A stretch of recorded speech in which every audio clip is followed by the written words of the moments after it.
Hello बच्चों, आज एक नई कहानी लेकर के फिर से आए हैं। नई और मज़ेदार कहानी है। कहानी का शीर्षक है छुटकारा। तो आइए सुनते हैं कहानी छुटकारा। क्या हुआ कि एक घना जंगल था और उसके बीचों बीच एक तालाब था।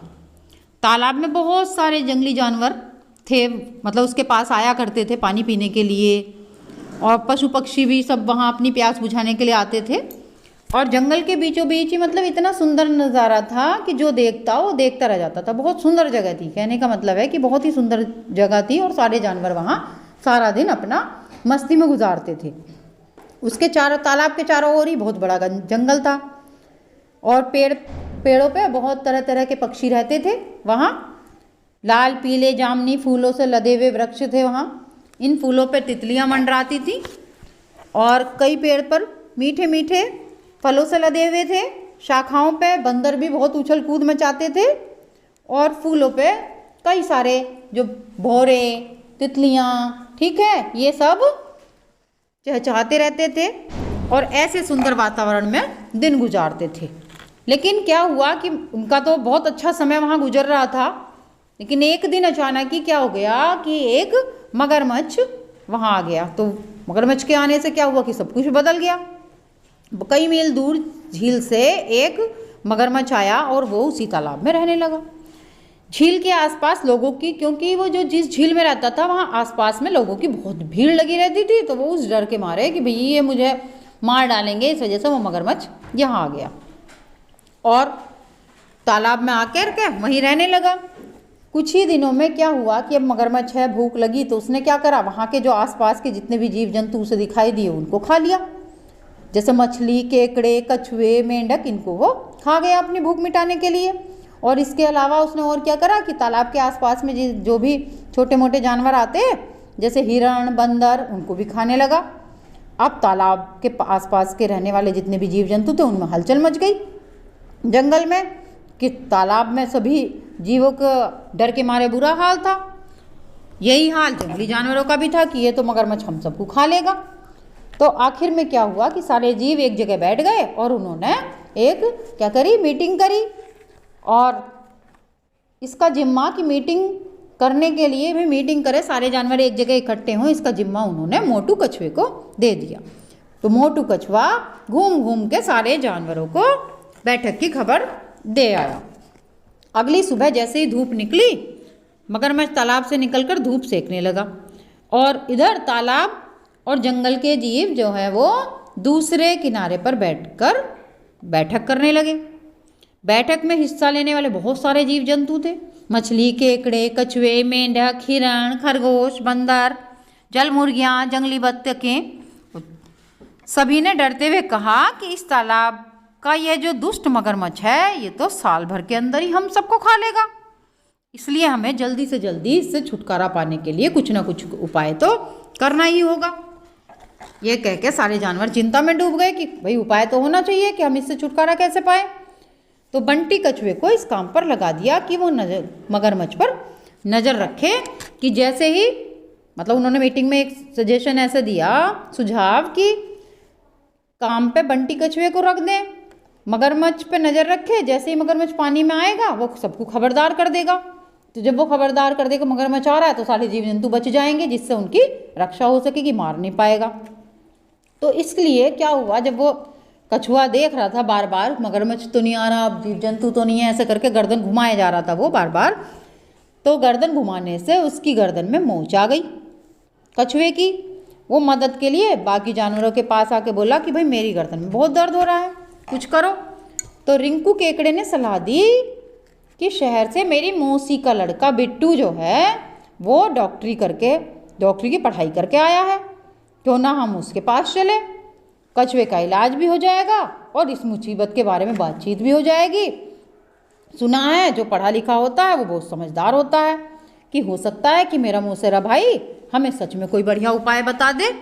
सबने क्या करा भाई, केकड़े की बात मान ली और बड़ी मछली की पीठ पर बंटी कछुए को बिठाकर झुंड में तैरते हुए सभी चल पड़े। काफ़ी देर तैरने के बाद आहट सुनकर बिट्टू जो है वो तुरंत बाहर आए और अपने मौसेरे भाई को देखकर बहुत खुश हुए और दोनों भाई समस्या के बारे में बातचीत करते रहे। फिर बंटी का इलाज हुआ।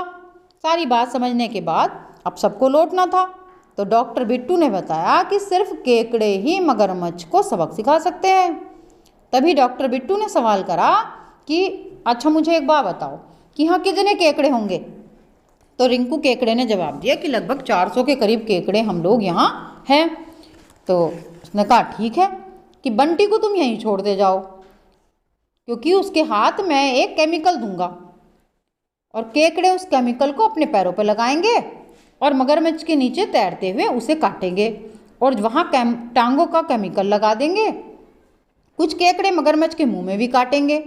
यह केमिकल जहरीला है, कोई भी दूसरा जानवर इसे ना छुए, लेकिन केकड़ों को इस केमिकल से कोई नुकसान नहीं होगा, लेकिन अगर कोई दूसरा जानवर छुएगा तो उसे ज़रूर नुकसान हो सकता है। तभी डॉक्टर बिट्टू ने कहा कि आप सब लोग मिलकर एक स्कूल क्यों नहीं खोलते, इससे क्या होगा कि सबको शिक्षा मिलेगी और इस तरह की छोटी मोटी मुसीबतों से भी आप छुटकारा पा सकोगे।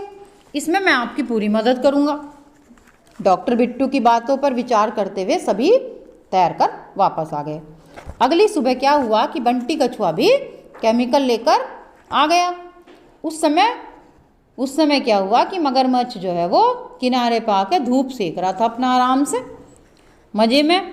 सबने अनुभव करा कि ये बहुत अच्छा मौका है। तभी केकड़ों ने बंदर की मदद से केमिकल के डिब्बे का ढक्कन खोला और जहरीला केमिकल अपनी टांगों पर लगाने लगे।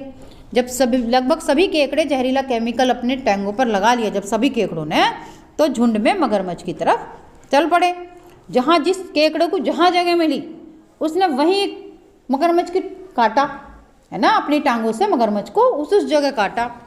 और 50 से ज़्यादा जो केकड़े थे वो तो मगरमच्छ के मुंह के अंदर घुस गए और उन्होंने वहाँ घुस के काटा। तो मगरमच्छ जलन और पीड़ा से छटपटाने लगा। थोड़ी देर में ही वो क्या हुआ कि बेदम हो गया और पड़ गया।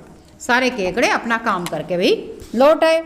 अब तालाब और जंगल में वो सारे के सारे जानवर इकट्ठा होकर के देखने लगे कि भाई अब देखते हैं मगरमच्छ को कुछ हुआ है, क्या हुआ क्या नहीं। तो सुबह से दोपहर हो गई, दोपहर से शाम के समय मगरमच्छ को थोड़ा होश आया और जब उसे होश आ गया तो उसने वो वहाँ झील के पास न जा तालाब की ओर न जाकर धीरे धीरे उसी झील की तरफ बढ़ने लगा जहाँ से वो आया था। अब सारे पशु जो हैं वो खुश हो गए। इतनी जोर की आवाज़, जब पशु खुश हुए तो उन्हें जोर की आवाज़ आई और उस जोर की आवाज़ से मगरमच्छ डर गया और वो वहाँ से तेज़ी से भागने लगा और भागता चला गया। तभी रिंकू केकड़े ने ऊंची आवाज़ में सबको समझाया कि अरे आपने देखा कि शिक्षा का महत्व कितना होता है। मगरमच्छ हम सबको ख़त्म कर रहा था। तभी मेरे मौसेरे पढ़े लिखे मौसेरे भाई ने मगरमच्छ से छुटकारा पाने का उपाय बताया और आज हम आज़ाद हैं और हमें कोई खतरा भी नहीं है। तभी बूढ़े बंदर मामा ने सुझाव दिया कि हम यहीं नदी किनारे एक स्कूल खोलेंगे और इस काम में हमारी मदद रिंकू केकड़े का मौसेरा डॉक्टर भाई जरूर करेगा। मैं भी कभी कभी रिंकू केकड़े के मौसेरे भाई डॉक्टर बिट्टू के साथ पढ़ता था, लेकिन तब मैं पढ़ाई लिखाई का मतलब नहीं समझता था, इसलिए पढ़ाई मैंने बीच में ही छोड़ दी। अब डॉक्टर बिट्टू हमारी मदद जरूर करेंगे, लेकिन पहले हमें यह तय करना होगा कि हम पढ़ लिख कर समझदार बनना चाहते हैं या नहीं। तो सारे पशु पक्षी एक ही आवाज़ में बोले कि वे पढ़ना लिखना चाहते हैं और उसके बाद सबने मिलकर फैसला किया कि आज से ही तालाब के किनारे स्कूल खोला जाएगा और जिसके हेडमास्टर बूढ़े बंदर मामा होंगे। हर पशु पक्षी को आदेश दिया जाता है कि वो अपने बच्चों को स्कूल में पढ़ने के लिए भेजें। शिक्षा के बराबर और कुछ नहीं है। और सारे पशु पक्षी खुशी खुशी अपने घर की ओर चल दिए। तो देखा बच्चों, शिक्षा का कितना महत्व होता है। धन्यवाद।